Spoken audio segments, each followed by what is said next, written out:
Eto na po, nagtatansyahan ang ating mga fighters. Hindi ko nakuha yung link. Tulak mo yung ulo. Ayun, tulak mo. Muntik na silang kumandong sa akin dito sa ringside. Yan! Take down again by the guy in red. Pound!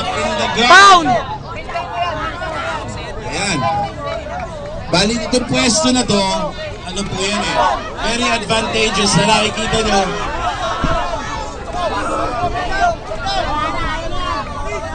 Knees! Na medyo sweep mo! So again, our guy in the red shorts attempting a takedown again. Kita niyo po, yung referee natin namamalo kasi matigas ang ulo nila. Sweep, Sir Joe, sweep! Ayaw paluin ng referee kayo, huwag kayong matigas ulo.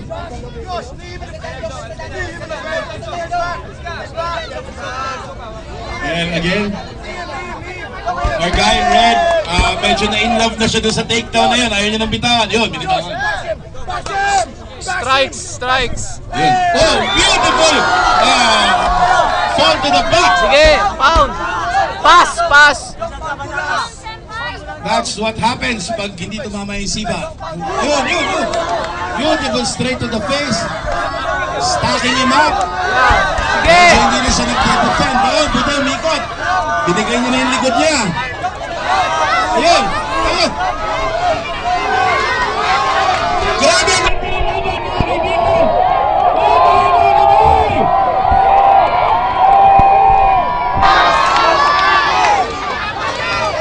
Para silang dalawang nagsusuwagan na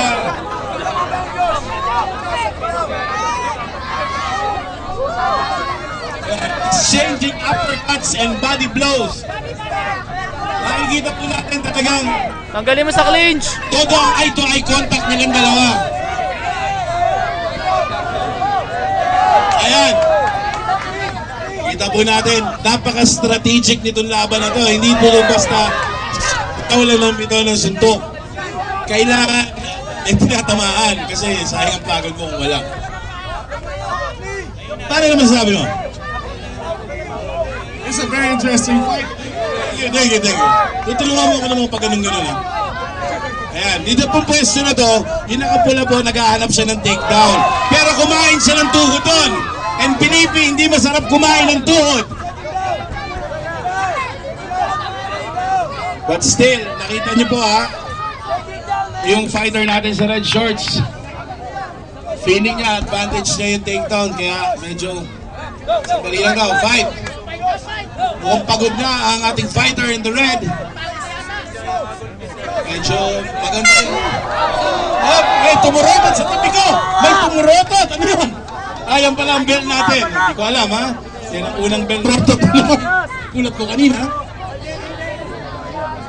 Sige, timer. Susunod ko. Ladies and gentlemen, we're just about ready for round 2. Kung may mga extra kayong bayang dyan, pahiram.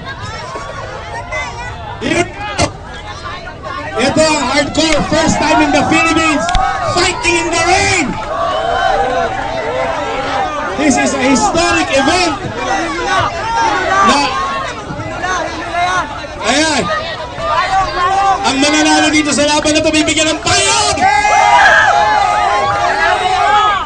Ayan, tuloy ba yung tinuod sa mukha? Sige pa. Sige! Ayan. This is history in Philippine MMA. Fighting in the rain. Sige lang! Ayaw niya na! Sige! Ayaw niya na! Ayaw na!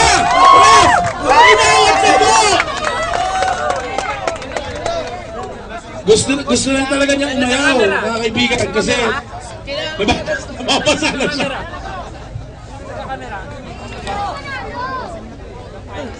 Okay ha, mga kaibigan, yung mga bata na walang payong, magpayong kayo. Ang mga fighter po natin, mga kondisyon yan, mga malalakas ang katawan yan, kahit nababasa yan, may chance pa rin na magkasipon bukas. na laban? Ano? Maganda mo ito. Uulan na eh. Tara na, Again. kaya tayo. Saglit lang. Tapusin mo lang to. Uulan. Palakpakan niyo po ang inyong mga sarili for being part of history. Sabi ko, tara. The first Ayaw mo nga ako. Philippine MMA fight. Baka na to sa tagulan. Yun! Sumisik. O sige, for the official... The winner in our featherweight division bout from Tough Guys International, Ronald Dorado.